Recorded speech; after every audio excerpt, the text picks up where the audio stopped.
and doing poetry is technology, right? So I'm gonna look at these things a lot on the floor. I'll read a poem real quick. You know, this is what I do. This is called When the City Sleeps. It's my new book. So that means you keep clapping. It's a new book.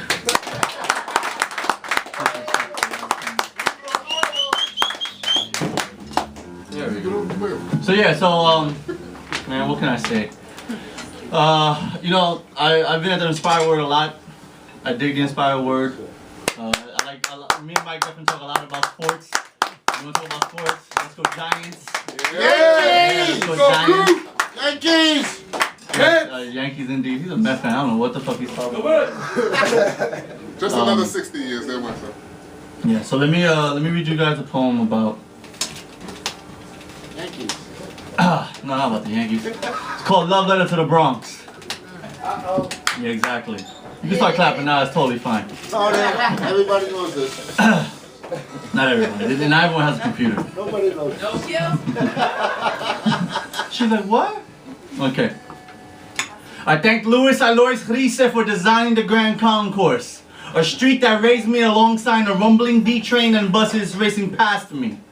For 161st Street for filling me with dreams of center field and a stomach of hot dogs and french fries with a home run still vibrating off Yankee Stadium. The vendors will surely be back tomorrow at the same time and same place. The diner on the corner of Walton Avenue that stays open till 5 a.m. I don't think they ever really close. Used to be a hangout spot where Angel and I played pool.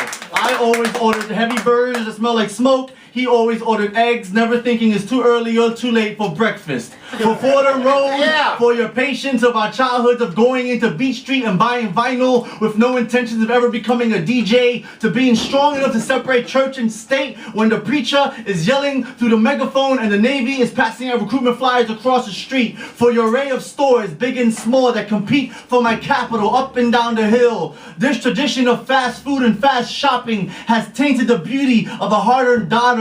Since when did the beauty of a meal become so insignificant that it takes less than 5 minutes to devour? For the Bronx Zoo and Botanical Gardens, for stand the test of time and showing the world that we can be a sanctuary of sacred things. You have cradled many memories on your free Wednesdays for children who have only seen animals on television. Please open the monkey room.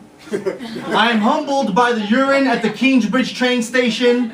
This may have a facelift, but it's still the same neighborhood that has Poe Park, sheltering every vendor in the world, selling every kind of food possible while the Raven looks on. The empty restaurant on the corner has been an empty sandwich place, Empire Yao, and a Twin Donut. It is still renovating itself. I am still in love with Lois Paradise Theater on 188th Street, where my childhood is still sitting in your seats. Even after your renovation, your facade is still 1986 to me. Captured my imaginations with your matinees. My memory is flawless when it comes to your stories. For Hunts Point, for fighting for our air and water. Even though we may forget to acknowledge you in our efforts, you are a fighter and you're beautiful. For Parkchester and Castle Hill, for having a wonderful array of beautiful women ride the 6 train. And for those who don't know, then ride uptown for yourself and experience it. It is breathtaking. For Skate Key on Allerton and White Plains Road, for giving us a space on how we wanted to be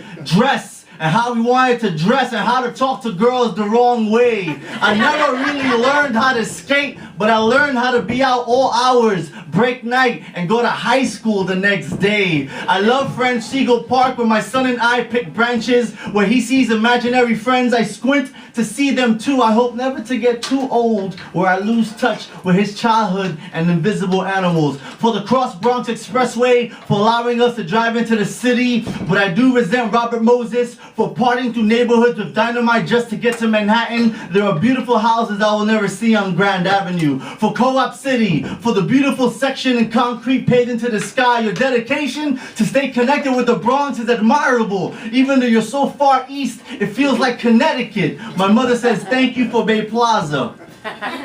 For Orchard Beach, for trying to be a beach. For your sand and grass on top of your concrete back.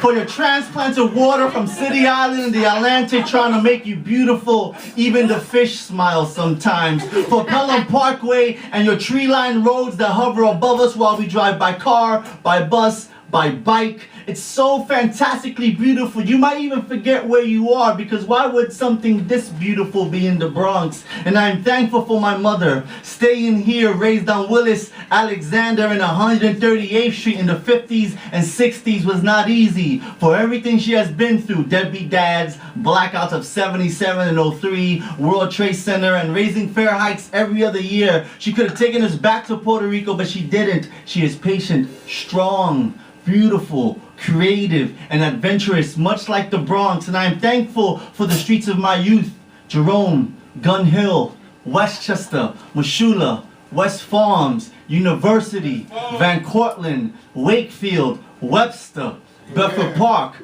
Tremont, and you, Grand Concourse. I love you the most.